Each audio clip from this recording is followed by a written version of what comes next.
beautiful tribe. This is Emily Potter. I'm the director of the Lightworker Musicians Tribe and the Million Kisses Foundation. We had a wonderful thread of conversation last week, and I really wanted to address it in a live video. So it's this question: are you scared to practice music?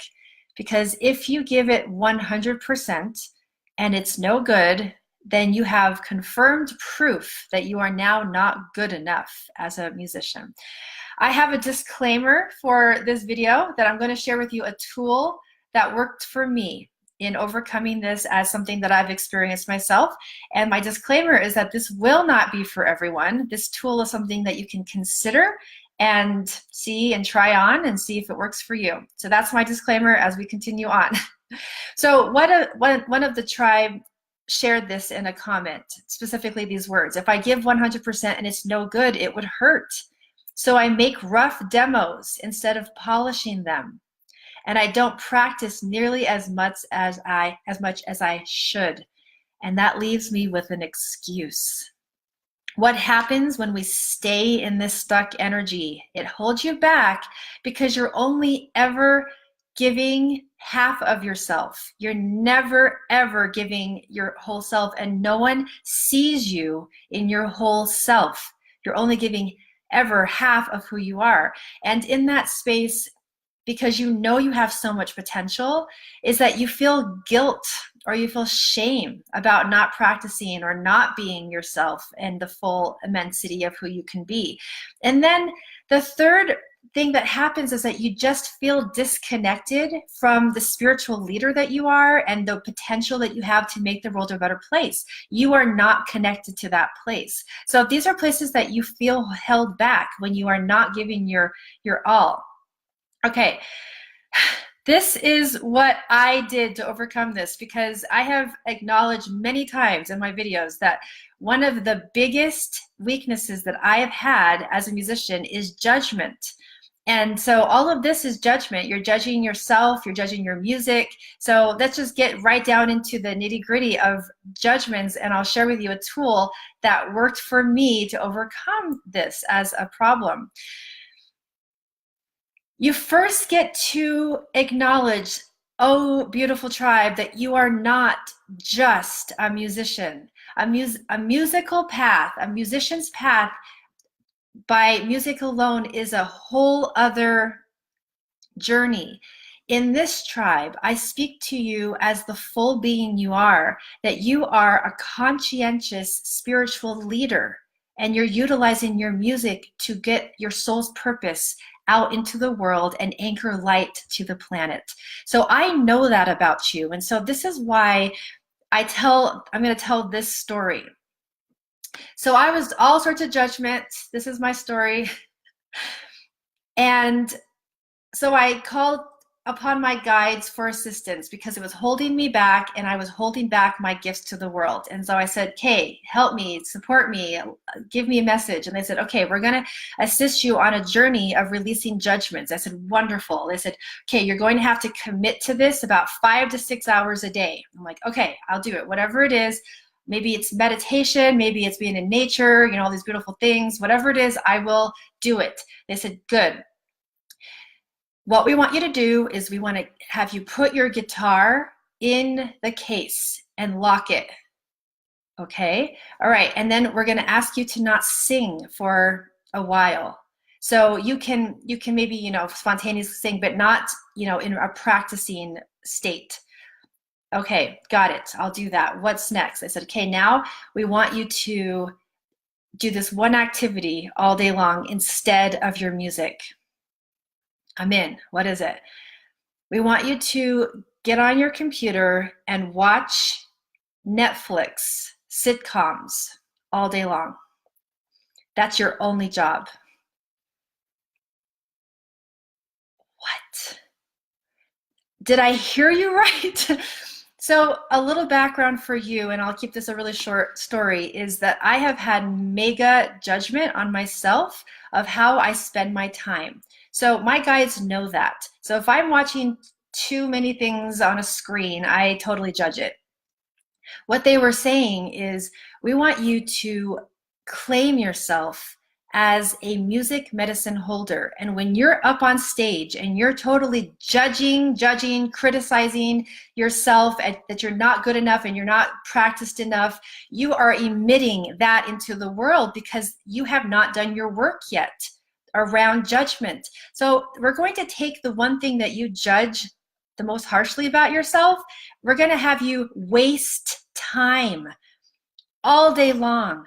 And you're going to have a process around that, however long it takes, so you can weed out the judgments and that you can trust your music medicine to come through with a sense of purity that you've never experienced before. So I went into this with a level of uncomfortability, but I trust my guides. It was my highest self speaking with me and my guides. And so I did that for about 2-3 days.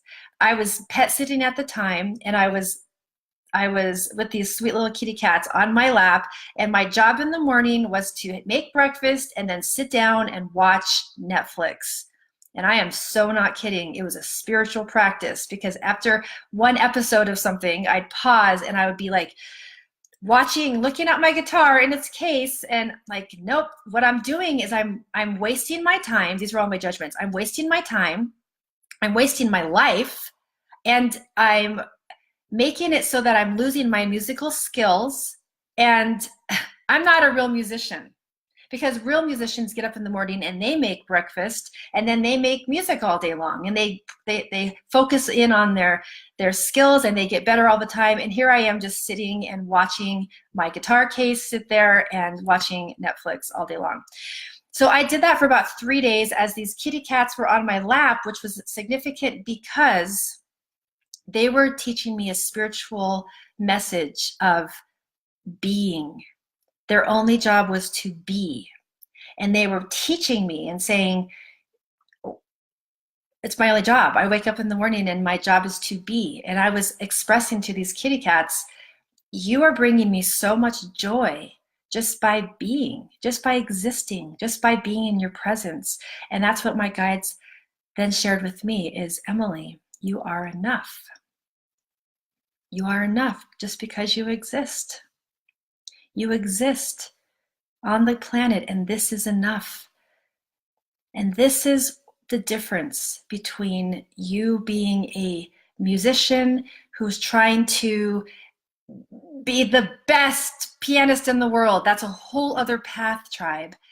This is the difference between that and being music medicine. And we need you, Emily. We need you to get out of your judgments, because then your level of purity when you're in front of your audience can be so enriching and liberating and free for your audience to receive your gift fully without those judgments. And what they shared with me, and I'll share with you, is that yes, it is a real legitimate thing that I lost some musical skill. And I think I did that for about 3 months. Not practicing, not singing. I lost some musical skill in those months. It's just the way of life.